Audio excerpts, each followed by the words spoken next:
In this video, we're talking about and comparing the differences between traditional patterns and PDF patterns. If this sounds like something you want more information on and to know the difference between the two, stick around. Hey guys, welcome to another video and the next video in the pattern series where I've been simplifying patterns to help you understand them so you can buy them with confidence and use them with confidence. Today we're going to do an overview of the differences between PDF patterns and traditional patterns. Now, overall, there's not that much of a difference in using them, but acquiring them, I will say the steps are different. Understanding them, the steps may be a little different. Nothing all that is hard or confusing or anything in that matter. There is just a difference between the two. Some people prefer traditional patterns over PDF patterns, and some people prefer PDF patterns over traditional patterns, and that's like with anything in life, right? Some people are going to prefer one thing, some people are going to prefer the other thing. To get started, traditional patterns have been around since the beginning of time. They have not. Traditional patterns have probably been around since the early 1900s, when sewing became more of a mass thing instead of a technical skill exclusive type thing. So sewing used to be done exclusively by like tailors, or it was a learned skill, a learned profession where not everybody knew how to sew. Maybe you knew how to mend things, but like not sew clothes or custom clothes or anything like that. I'm going to say around the 1950s. I will put the correct date because I'm just talking outside of my neck. But the early mid 1900s, sewing became like a mass thing where it became available in stores. Like you can buy patterns in catalogs and you can make stuff at home for yourself. And that's when it became like popular and a more mass skill to learn how to sew. Through the decades and time and with the increase of technology, patterns have gone from traditional, which is in front of you, paper envelope, to a more PDF or digital way of acquiring them. And it just made it more accessible. I guess in a way it is even more accessible than they were before. Like maybe you can't get to a store. Maybe you don't have a hobby store near you that sells them. Maybe you don't, well, you can't not have the internet because you would need the internet to buy the PDF patterns. But maybe for some reason you weren't able to acquire a physical traditional pattern.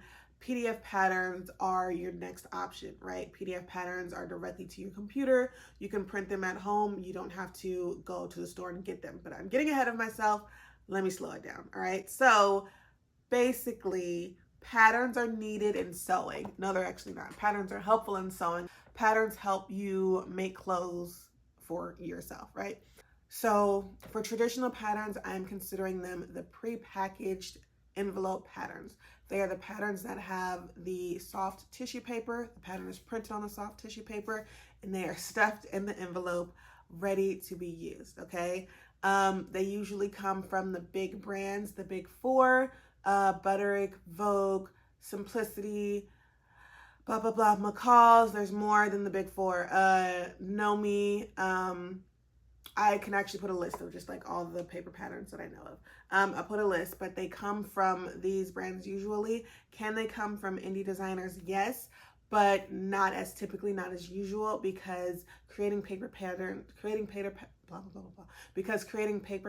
is more expensive. It's more of an investment for the business, which is why they do PDF patterns, okay? So traditional patterns, I am considering on paper, on the tissue paper, ready for you, printed for you to use. So the pattern is going to be on the soft tissue paper that you have to cut from, and the instructions are going to be on this very wide map-like paper. So you have to open it and spread it. It's a big piece of paper, and it'll give all the details on those 1, 2, 3 sheets of paper, front and back. And you just go through, read all the information you need to know, read a lot of the information you need to know. I don't say that you have to read all of it, and then go step by step by step by step. Now, PDF patterns, I'm considering that you acquire them digitally, that you buy them online and the files are sent to your email for you to download and use, okay? And the files are separated by type of printing, so you can get an AO version, which is basically the layout of all the patterns. You can get the patterns based on legal paper, tabloid paper, or regular letter paper, and that's just how you print them out depending on the paper that you use. And then you'll have to piece the papers together to create your pattern. Instructions, they are basically a PDF document on their own, an essay if you will. but the instructions are listed 1, 2, 3, 4, just like any other pattern. They can come with pictures or they can come with illustrations depending on the designer, depending on the pattern designer. I prefer pictures, but pictures cost more to print. You have to have color pictures to make it make sense, so I understand the use of either. PDF patterns can also include anything else that the designer wants to include, anything that'll help make it an easier experience. I've received some that basically explain sewing a little bit better. They give you information like the needles to choose, the type, they explain the type of fabric to use. They may give you pattern adjustment tips, like how to change the bust. If you're a D cup, how do you change that from the standard C cup of the pattern? Just anything to help. They kind of like field the questions beforehand and have the answers ready for you to make it easier experience for you. As for the patterns themselves, you usually have to print them out. Now you can print them out on any type of paper you want. Usually it's computer paper. So you'll print it out on either legal, tabloid, or letter, depending on how the files are set up. You'll print them out and then you'll tape them together. Next comparison, where can you buy the patterns? Where can you buy traditional patterns? Where can you buy PDF patterns? Traditional patterns you can buy in store or online. Typically they're sold at hobby stores. I mean, the biggest one to get them from was Joann, but since that's no longer an option, you can go to that one store that I'm not going to name. I don't affiliate myself with, but you all know what it is. A lot of you might know what it is. A lot of you might not. Just know that there's another store that sells craft things that you can get it from. You can get it from Walmart, I believe, sells some. I'd like to think that Michael's might be selling them now. I have not honestly looked into Michael's since they've basically eaten Joann. But you can probably look into there. I'll look it up and see. And then you can also get them online. So you can shop the actual Big 4, Big 5, Big 1,000 patterns online. They do sell them and they will ship them to you. Or you can buy them on Amazon. They're available Etsy or eBay if you don't mind them used or maybe something missing. But yeah, you can acquire them in a lot of ways.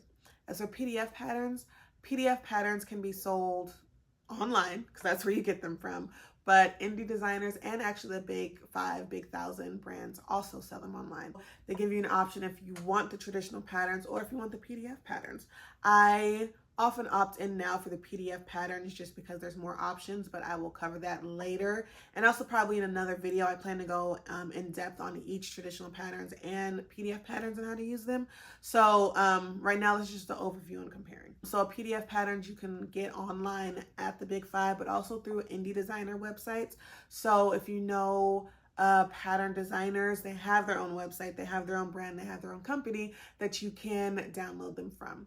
Etsy is a good one, but you have to be careful because there are factories or scammers out there taking other people's patterns and selling it for their own. So just try and see if they're credible sources before you put your money in and download. Or how do you use them? How do you use traditional patterns? How do you use PDF patterns?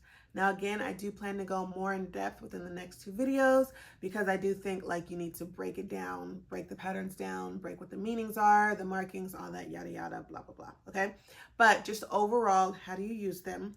Traditional patterns, you get the envelope, you open the envelope, you take the soft tissue paper out, you're going to cut your size pattern from the envelope. No, you're not. You're going to cut your size pattern from the tissue paper, and then you are going to lay that tissue pattern piece on the fabric, cut it out. Again, very layman's explanation, but that's basically it, okay? You're going to follow the instructions that are listed one by one, and then you'll get done. As far as PDF patterns, you will get the files, you will print them, you will put them together like a wonderful puzzle piece that they are, and then you will lay them on the fabric and cut the pieces from the fabric, and then follow the instructions and continue on your merry way. For both types of patterns, the lines of the pattern pieces may look a little bit different. Some designers, some brands use different types of lines to indicate different sizes of the garment. So you can have like a very small little dotted line for a small, you can have a little longer dash line for a medium, and then a little longer dash line for a large. And they can change, or you can have different colors to represent different sizes. So this is just a kind of easier visual way to understand what piece you should be cutting out that is related to your size. Now, laying your pattern pieces out on the fabric is pretty much the same. Each pattern piece will have their salvage line marked, and you line that up to the fabric. Follow the instructions. Do you cut on the folds? Do you cut 2 of this piece? Do you cut 1 of this piece? Do you cut an interfacing of this piece? You'll follow the instructions and cut out what the pattern tells you to cut out. As far as storage and cleaning things up, traditional patterns come with an envelope. So when you're done, you can honestly just fold those tissue paper patterns back up, fold the instructions back up, and stuff them back down in the envelope. Close the envelope because it doesn't have like an actual seal, and stuff it away. As for PDF patterns, they don't come with storage because you print them yourself, so you have to find your own way to storage them properly. You can use sheet protectors, you can use manila envelopes, whatever works for you. That will keep it nice and neat. You want it nice and neat because you don't want pieces everywhere getting folded and crumpled and all that stuff within your studio, within your sewing space. So you kind of want to figure out a good organizational way to put away your PDF patterns. So we've covered a little bit about the differences of traditional patterns and PDF patterns. If you're still here and you're still watching and you're finding this helpful, hit that subscribe button so you don't miss the next video in the series.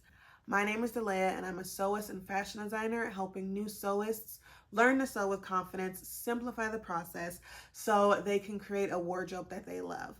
I believe that your style is a direct expression of who you are, what you're trying to say, what you're trying to embody, the vision that you're trying to live, okay? Your clothes tell a big part of that. I also believe that your style is a great expression of who you are. Sewing is also therapy, and it is a great way for you to be seen, for you to see yourself, for you to value yourself. So if you want me a part of your sewing journey, if you want to learn, if you want everything simplified for you, basically, hit that subscribe button and stick around. So let's get to the tea, which is better. This is just a matter of personal preference. Some people like traditional patterns because they like how it feels more therapeutic, it's more calming to your senses. And some people like PDF patterns because they do, all right? So I'm just gonna go through a list of pros and cons, positives and negatives of each, and then you can decide which one you would use from there. So one of the cons of traditional patterns right now is that the Big Four was liquidated and we don't know what the state will be for traditional patterns, right? We know a lot of them got destroyed with the closing of Joann because companies are stupid. I'm gonna keep that in there because companies are dumb and wasteful. They could have handed those patterns out, they didn't have to destroy them. Anyway, but the state of the Big Four and what they plan on doing is up in the air. We don't really know what liquidation means. We don't know how that's gonna affect the printing of the patterns and all of that. So right now we're in limbo, okay? A positive with the traditional patterns is that there's a big backing behind them, that the companies behind them have a lot of money and can financially push them. Again, don't know about the liquidation, but whatever companies behind them running them, they can produce a lot. They can get a lot of traditional patterns out there. They have the backing to keep it going should they choose to. Whereas independent PDF designers are kind of usually self-funded with 1 or 2 entrepreneurs who had a dream and wanted to get it going. So they have to like manage their lives and then manage their work and then also manage this business that they're building, and it can take away and distract them, and that helps them create less things. So a pro for traditional patterns is that they have a machine behind them. I'm going to stop saying pro and cons because I feel like I have to come up with one and then come up with another, and that's not how I wrote my list. So I'm just gonna say some good things and some bad things, all right? All right. PDF pattern designers, digital pattern designers are self-funded. They are a very small business, kind of starting from a passion and a dream, so they have less capabilities of getting their things seen or less marketing dollars. It is more word of mouth, sewing community that helps push things out, okay? If anything, maybe you can consider this more exclusive. Not everybody's gonna have the pattern that you have, whereas for the big traditional patterns, more people have access to those. So next, let's talk about cutting a little bit, cutting your pattern piece sizes. Traditional patterns are printed on the paper, all sizes on one paper, and you cut your size from that paper. As far as PDF patterns, sometimes you can decide how you wanna cut or print actually. So you can separate the layers if your pattern is able to do that. If you know how to use Adobe Reader also, you can separate the layers and only print the pattern sizes you need. So you don't have to print the full range. So that saves on ink, that might save on paper, and that's gonna help you out. Sometimes PDF patterns are less wasteful. Also, once you start cutting, you can't go back. So if you're cutting a traditional pattern, you cut out your size, that's it. Like you can't go back and cut out a different size if something doesn't fit. So what more experienced sewists do, or ones who want to put more time into this. They will trace the pattern on the size they need on a different piece of paper so they can cut from that, not ruining their overall paper pattern, so they can come back to it. I personally like PDF patterns for this reason. Even if I cut my size from the size range, I can just re-download the pattern, put it back together, and I have all the sizes again. So for me, PDF patterns are more useful in that case. For sizing, traditional patterns, generic sizing, mass sizing, they gotta fit a lot of people. Traditional patterns, there is a wide selection. They do kind of separate it in between a regular size and a plus size, so that's 2 different envelopes. And their range is still some kind of limited. They are trying to be more inclusive and have larger sizes, but that's not the case with everything. PDF patterns, they have the option to be more inclusive. You can go from a very small petite range to a larger plus size range. I think a lot more PDF patterns are trying to do, a lot more PDF pattern designers are trying to do, just give an option to be more inclusive. All right, that pretty much wraps up today's video. Again, this was just an overview of the differences between traditional patterns and PDF patterns. Next week, I am talking about traditional patterns specifically, how you're going to use them, how you cut from them, and all that jazz. So if that's something you're interested, again, hit that subscribe button. If you have any questions about PDF patterns and traditional patterns, please drop them in the questions below, not the questions below. Please drop them in the comments below and I will answer them respectively on each video. There will also be an FAQ video at the end of the series. So if I don't touch on it in those next 2 videos, I will definitely touch on it at the end. And I'll definitely answer it in your comments, okay? If you have any questions, please leave them. I love answering questions. I love hearing from you.